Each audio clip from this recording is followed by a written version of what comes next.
چوتھے سال میں ہی غزوہ ذات الرقا پیش آیا۔ عربی میں لفظ رقا جمع ہے، اس کا واحد رقہ، کپڑے کا وہ ٹکڑا جس سے پیوند لگایا جاتا ہے، اس کو رقہ کہتے ہیں۔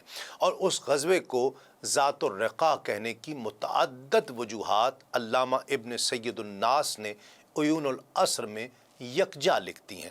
پہلی تو یہ کہ مسلمانوں نے اپنے پھٹے ہوئے جھنڈوں کو پیوند لگائے ہوئے تھے، اس لیے اس غزوہ کو غزوہ ذات الرقا کہا گیا۔ دوسری بات یہ کہ جس وادی میں یہ غزوہ ہوا اس میں ایک درخت تھا جس کا نام ذات الرقا تھا۔ پھر تیسری وجہ بیان کرتے ہیں کہ سنگلاخ اور ریتلی زمین میں چلنے سے مجاہدین کے پاؤں میں زخم آ گئے تھے اور انہیں اپنے پاؤں پر چیتھڑے لپیٹ رکھے تھے، اس لیے بھی اس غزوے کو اس نام سے شہرت ملی۔ پھر ایک وجہ یہ بھی بتائی جاتی ہے کہ اس وادی کے پہاڑ میں سفید، سیاہ اور سرخ رنگوں کی دھاریاں تھیں۔ یوں معلوم ہوتا تھا کہ مختلف رنگوں کے کپڑوں کے ٹکڑے جوڑ دیے گئے ہیں وغیرہ وغیرہ۔ یہ غزوہ بنو نذیر کے غزوے کے چند ماہ بعد جمادی الثانی 4 ہجری میں پیش آیا۔ سیرت ابن حشام میں یہ تحریر ہے کہ نجد کے علاقے سے آنے والے قافلوں نے بتایا کہ بنو محارب اور بنو سالبہ کے قبائل نے مسلمانوں کے خلاف جنگی تیاریاں شروع کر رکھی ہیں اور وہ کسی بھی وقت حملہ آور ہو سکتے ہیں۔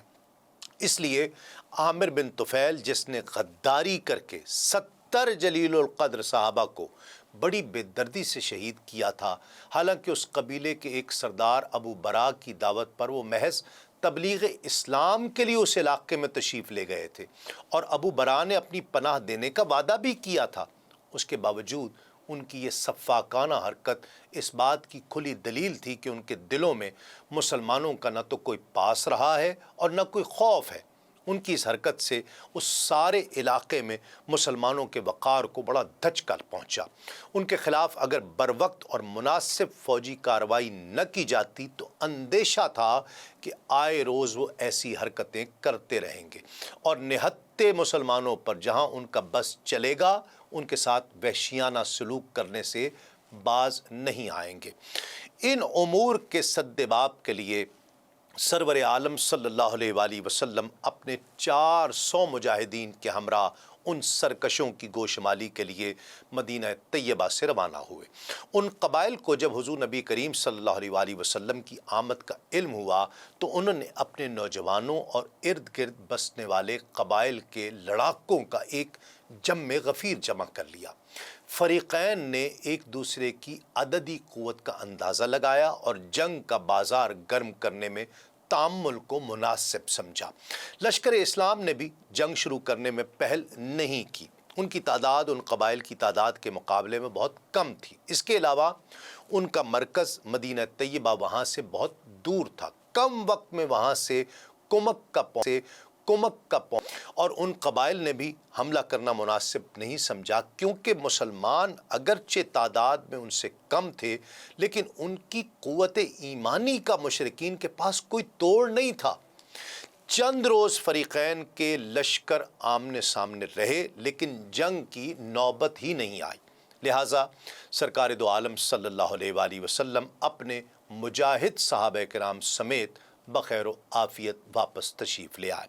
ناظرین کرام، اسی اثناء میں 2 اور ایمان افروز واقعات رونما ہوئے جن کا ذکر ناظرین کی قوت ایمانی اور جذبہ ایثار و محبت کی تقویت کا باعث ہوگا۔ سیرت ابن کثیر میں یہ موجود ہے کہ بنی محارب کا ایک شخص غورث اپنی قوم کے سرداروں کے پاس گیا اور انہیں کہا کہ اگر تمہاری مرضی ہو تو میں نعوذ باللہ محمد صلی اللہ علیہ وآلہ وسلم کی زندگی کا خاتمہ کر سکتا ہوں۔ انہیں اس تجویز پر بڑی خوشنودی کا اظہار کیا اور پوچھا کہ تم یہ کام کیسے کرو گے؟ تو اس نے کہا کہ میں اچانک بے خبری میں ان پر حملہ کر دوں گا۔ اپنی قوم کے رئیسوں کے آشیرواد حاصل کر کے وہ اس مہم کو سر کرنے کے لیے روانہ ہو گیا۔ جب وہ مسلمانوں کی قیام گاہ میں پہنچا تو دیکھا کہ نبی کریم صلی اللہ علیہ وآلہ وسلم تشریف فرما ہے، تلوار حضور کی گود میں رکھی ہوئی ہے اور وہ بڑے مؤدب طریقے سے قریب جا کر بیٹھ گیا اور بڑے ادب سے کہنے لگا کہ میں آپ کی یہ تلوار دیکھ سکتا ہوں؟